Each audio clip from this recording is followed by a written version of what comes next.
Después de la muerte de Simón Bolívar en 1830 y de Francisco de Paula Santander en 1840, el país queda mucho más dividido, porque Santander pudo gobernar hasta 1837, pero al dejar el poder deja un títere, un señor de apellido Obando, que entre otras cosas había sido tratado como alguien conspirador septembrino, de los que trató de matar a Simón Bolívar. Nunca se pudo comprobar que Santander diera la orden de matar a Bolívar.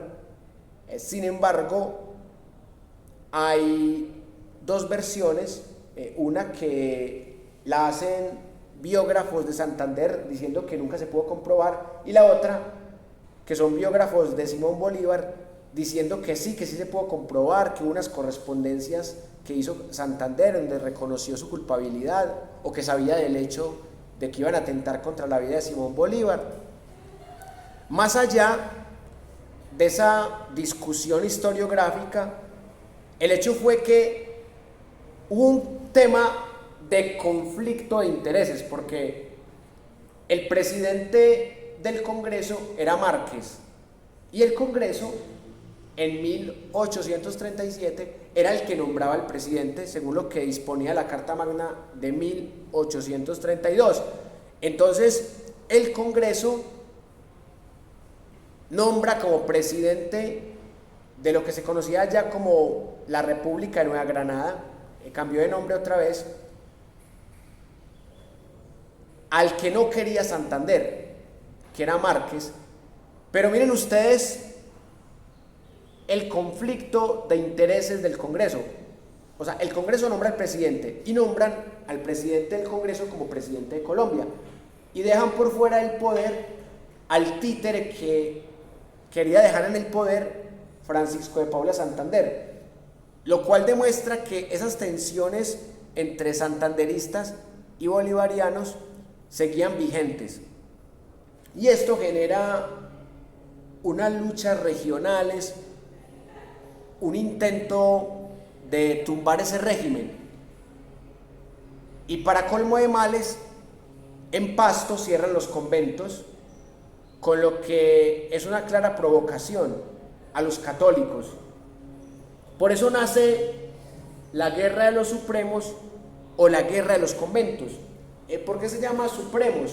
Porque en cada región del país había unos caudillos que lideraban esa guerra en oposición al gobierno con conflicto de intereses del señor Márquez.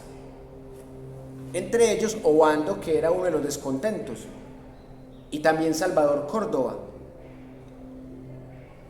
Resulta que al juntarse en 1839 el cierre de los conventos en Pasto y el descontento de esos líderes regionales en Colombia, bueno, que en ese momento no se llamaba Colombia sino República de Nueva Granada, ese descontento de esos supremos, de esos líderes regionales, hizo que se diera la famosísima Guerra de los Supremos, una guerra que pudo ganar el gobierno de turno en cabeza de Márquez, pero que debilitó su gobernabilidad. Entonces ya después de la guerra, a pesar de ganarla, una victoria pírrica, Márquez deja el poder y llegan nuevos mandatarios como Tomás Cipriano de Mosquera, que inicialmente era un conservador centralista católico, pero este señor Tomás Cipriano de Mosquera cambia radicalmente su ideología. O sea, el tipo termina convertido en federalista, liberal y anticlerical. Y así es como en 1851 triunfa un señor llamado José Hilario López, en una guerra civil que se desató por sus reformas liberales. Y acá es cuando Tomás Cipriano de Mosquera se va a favor de José Hilario López. Una de las reformas liberales que hizo el señor López fue abolir la esclavitud en Colombia desde el punto de vista legal. Obviamente, la esclavitud no se abolió ipso facto, sino que la esclavitud se fue aboliendo paulatinamente hasta el gobierno del afrodescendiente Juan José Nieto Gil, el único presidente afro que ha tenido Colombia, pero que mandaron, o al menos Tomás Cipriano de Mosquera envió su retrato a París para que fuera blanqueado, porque un país de arios como Colombia o como Nueva Granada no podía tener un presidente afro, que en ese momento se llamaba los Estados Unidos de Colombia. Otra cosa que afectaba a la iglesia de las reformas liberales de José Hilario López, que la iglesia perdía tierras de manos muertas de las que se había apropiado desde la época colonial. Entonces, esa guerra civil la ganó José Hilario López. Sin embargo, el país seguía en tensiones, porque aparecieron nuevos grupos como gólgotas y draconianos. Los gólgotas, defensores del libre comercio sin intervención del Estado, y los draconianos, que representaban proteccionismo estatal de la economía, sobre todo integrado por artesanos. Y esta disputa entre gólgotas y draconianos hizo que se diera una guerra civil en 1854. Una guerra en la que Obando era presidente. Recuerden que Obando fue el que trató de tumbar a Márquez en la Guerra de los Supremos y no pudo. Esta vez Obando pasó de ser golpista a ser golpeado, porque el general Melo, un antiguo militar de las batallas independentistas de España, es el que le da el golpe al presidente Obando en 1854, configurando un golpe de Estado tras la época de Simón Bolívar. Desde esa época de la muerte de Simón Bolívar no se veían golpes de Estado en Colombia. Y este golpe pone en el poder a Melo durante 8 meses, pero luego Melo recibe su medicina y a Melo también le dan un golpe de Estado. Y eso hace que el país entre en tremenda inestabilidad, porque si bien es cierto, a Melo le dan un golpe de Estado, Melo no logra quedarse en el poder más de 8 meses, pero Obando tampoco recupera el poder ejecutivo. Y en Colombia se da una contradicción muy interesante en los 50, y más porque ya nacieron los partidos tradicionales, liberal y conservador, entre 1848 y 1849, que en Colombia, que en ese momento era la Confederación Neogranadina, había una carta magna federalista y liberal, pero el presidente que llega al poder es conservador y centralista. Es el señor Mariano Ospina Rodríguez. Y Tomás Cipriano de Mosquera, que se haya cambiado de bando, le declara la guerra al presidente Mariano Ospina, y esa guerra dura entre 1860 y 1862, aunque algunos historiadores como Luis Javier Ortiz dicen que empieza en 1859. Ahí está la discusión. El hecho es que esta guerra dura muchísimo, dura casi lo mismo que la guerra de los 1000 días.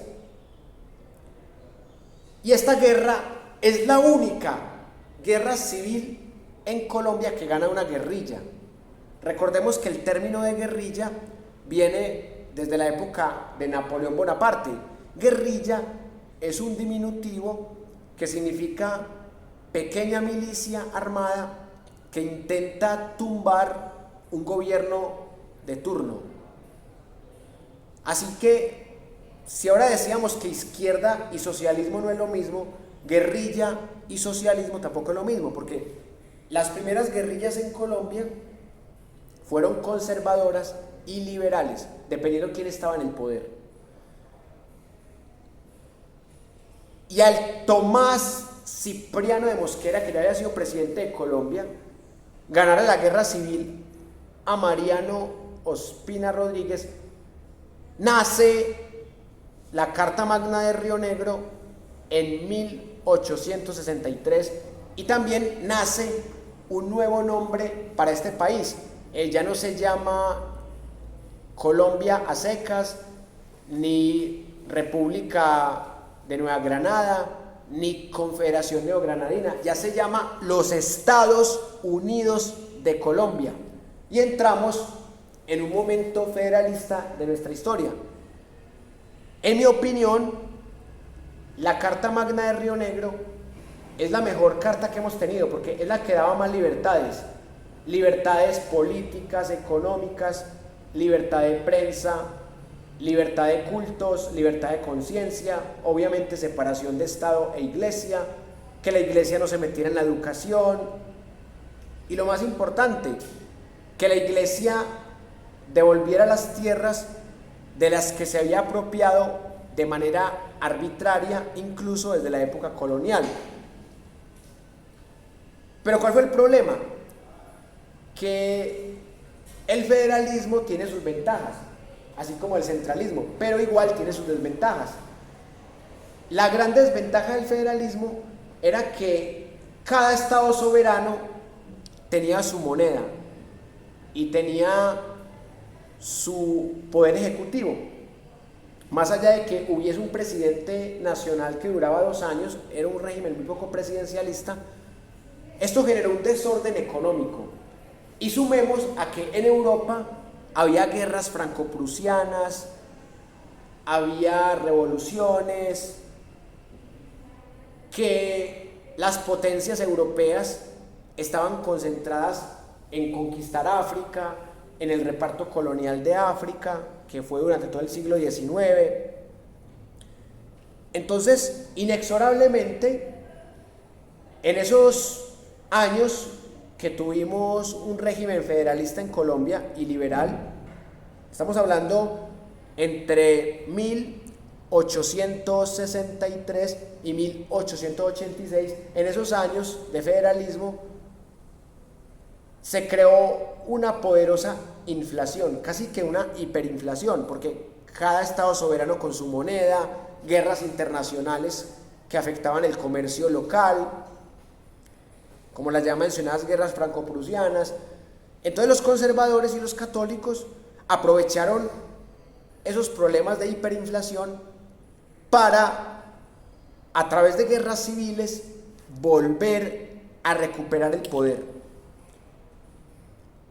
La primera guerra civil de los Estados Unidos de Colombia fue entre 1876 y 1877. Esta guerra se llamó de las escuelas porque venía desde un descontento que se había dado en el gobierno de Salgar, porque ese señor Salgar hizo una reforma educativa que permitió el ingreso de 9 pedagogos alemanes que trajeron la pedagogía del suizo Pestalozzi y que fueron tildados de luteranos y de anticatólicos. Entonces, este descontento que se fue creando desde 1870 por esta reforma educativa indujo a que en 1876 iniciara la guerra de las escuelas, en donde católicos centralistas se mataban con liberales federalistas por si tener una educación laica o una educación católica. Esta guerra la gana el gobierno de Aquileo Parra. Sin embargo, es una victoria pírrica, porque el liberalismo queda muy debilitado, el federalismo también. Se empiezan a dividir el poder. Los liberales se dividen entre moderados y radicales. Los moderados empiezan a acercarse a la iglesia, al conservatismo. Entre esos está Rafael Núñez.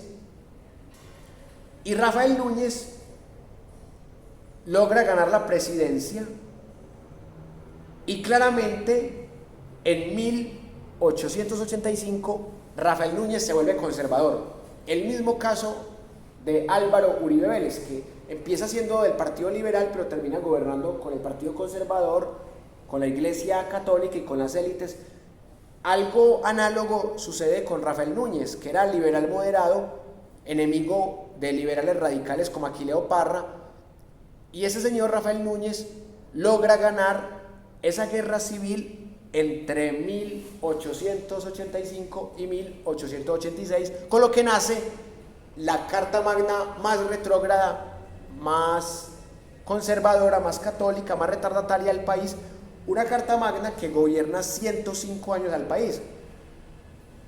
Y esta regeneración termina siendo una degeneración, porque se pierden todas, absolutamente todas las libertades que se habían ganado. Se pierde la libertad de cultos, la libertad de conciencia, la libertad de prensa, la libertad de expresión, y la economía tampoco mejora. Pero la Iglesia Católica sí mejora su economía, porque la Iglesia Católica recupera sus tierras, se legaliza la pena de muerte hasta 1910, se crea una dictadura en la que se dice que solamente hay libertad de prensa en tiempos de paz, pero casi nunca hay tiempos de paz. Se le regalan unos tesoros quimbayas a la corona española, a la reina Isabel. Y esta dictadura hace que personas como Rafael Uribe Uribe se rebelen y que tras la muerte de Núñez traten de tumbar al títere que deja Núñez, que es Miguel Antonio Caro. Holguín había sido otro títere de Núñez. Y por eso se da la guerra civil más corta y más inútil. Bueno, todas son inútiles, pero la guerra civil que no conduce a nada, porque intentan de darle un golpe de estado a Miguel Antonio Caro en 1895, y esta guerra civil la gana Caro, y Rafael Uribe Uribe pierde su segunda guerra civil, y los conservadores se mantienen en el poder. Sin embargo, siguen las tensiones, y los liberales quieren venganza, y por eso de inmediato, en el año de 1899, llegamos a la guerra más sangrienta de toda la historia de Colombia, la Guerra de los 1000 días. Otra guerra en donde hasta se meten actores internacionales, porque hay batallas en Venezuela, en Ecuador, en Centroamérica nos venden las armas para que nos matemos. Los liberales tienen 3 ejércitos. Miren ustedes lo compleja que es la Guerra de los 1000 días. O sea, no son simples guerrillas. Los liberales que no están en el poder tienen 3 ejércitos. Uno comandado por Rafael Uribe Uribe, otro por Benjamín y otro por Justo Durán. Entonces, aparte de esos ejércitos, los liberales tienen guerrillas. Los conservadores también están divididos, así como los liberales estaban divididos entre moderados y radicales, los conservadores estaban divididos entre nacionalistas e históricos. Los nacionalistas son todos los de la corriente de Rafael Núñez, Holguín, Miguel Antonio Caro y San Clemente, que es el presidente del momento, que es un señor de 86 años. Imagínense, un viejito ya decrépito, qué ganas va a tener de gobernar. Y Marroquín, que es un conservador histórico, le da un golpe de estado al viejito San Clemente en plena Guerra de los 1000 días con el apoyo y la complicidad de liberales. Pero Marroquín, tras este golpe de estado, traiciona a los liberales que le ayudan a dar el golpe, y así es como la guerra civil de los 1000 días se sigue expandiendo y se vuelve una carnicería tremenda, carnicería que aprovecha el pueblo panameño y Estados Unidos para que Panamá se separe de Colombia, que esa es la gran consecuencia de esa guerra en términos geopolíticos.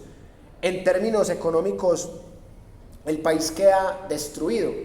Marroquín trata de recuperar a Panamá, pero los gringos le dicen: si quieres recuperar a Panamá, tienes que irte a guerra con nosotros. Entonces, imagínense ustedes irse a guerra contra Estados Unidos, que venía de ganarle una guerra a España, de quitarle colonias.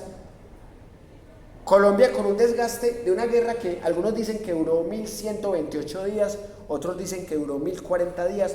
El hecho es que duró más de 1000 días, que se conoce como la guerra de los 1000 días, y meterse en una guerra con Estados Unidos. Entonces mire que de por donde Panamá ya estaba perdida desde la muerte de Simón Bolívar. Desde esa época Panamá se quería separar, sino que la guerra de los 1000 días fue el papayazo perfecto para que Panamá se separara de Colombia y para que los amos de Estados Unidos pudieran construir allí ese canal que terminó dando $1 millón de ganancias anuales. Y luego, con el Tratado de Tawson-Urrutia, Estados Unidos indemniza a Colombia por la pérdida de Panamá con $25 millones y con eso tapa un poquito. Pero el hecho es que Colombia es el único país de la región que termina el siglo XIX en guerra civil. Y esto deja como consecuencia un gobierno militar también del general Rafael Reyes, que él dice que más administración y menos política, pero él entiende la política como politiquería, como fanatismo. Y si bien es cierto, Reyes logra recuperar un poco la calma, el tipo también se vuelve un dictador porque cierra el Congreso como lo había hecho Simón Bolívar. Marroquín también tiene una frase que se le atribuye antes de dejar el poder, que él dice que él fue muy buen presidente porque encontró un país y dejó dos, o sea que dejó a Panamá y dejó a Colombia, o sea que el gobierno de él fue muy bueno. Es un chiste que se cuenta que no está sustentado totalmente con fuentes creíbles. El general Reyes se aprovecha de que en Colombia hay pena de muerte para matar opositores, y por eso llega al país un tercer movimiento político que se llama el republicanismo,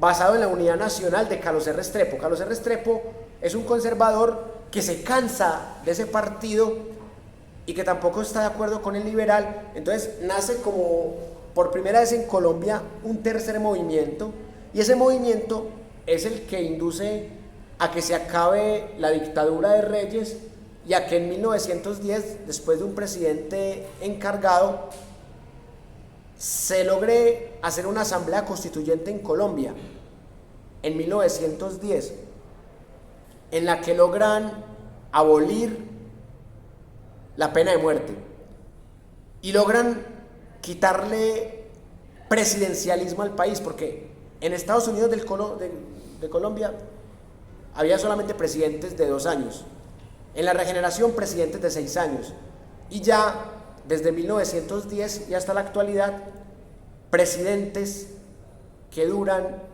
4 años en el poder. Entonces con eso se recupera un poquito lo que llamamos aquí la democracia. Carlos R. Restrepo hace un gobierno relativamente democrático, con algunos errores, con algunas divisiones, porque Rafael Uribe, por ejemplo, está muy en desacuerdo con las políticas de Carlos R. Restrepo, pero fue un periodo de tensa calma, porque no hubo tanta violencia bipartidista. Lo único es que termina dividiendo el país otra vez entre el títere de Carlos R. Restrepo y el títere de Rafael Uribe, que es José Vicente Concha. Y precisamente en el siguiente bloque vamos a hablar de qué papel tuvo Colombia en la Primera Guerra Mundial y cómo le fue a este presidente que hace montar Rafael Uribe Uribe antes de que Uribe Uribe sea asesinado por dos artesanos.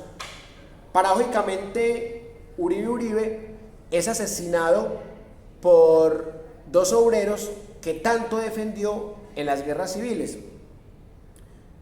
Y el magnicidio contra Rafael Uribe Uribe y el magnicidio contra Quintín Lame, que es un líder indígena, hace que la ola de violencia vuelva a despertar otra vez en Colombia en una época muy compleja porque estamos ya a puertas de la Primera Guerra Mundial. Entonces vamos a discutir en el siguiente bloque cuál fue el papel de Colombia en dicha guerra.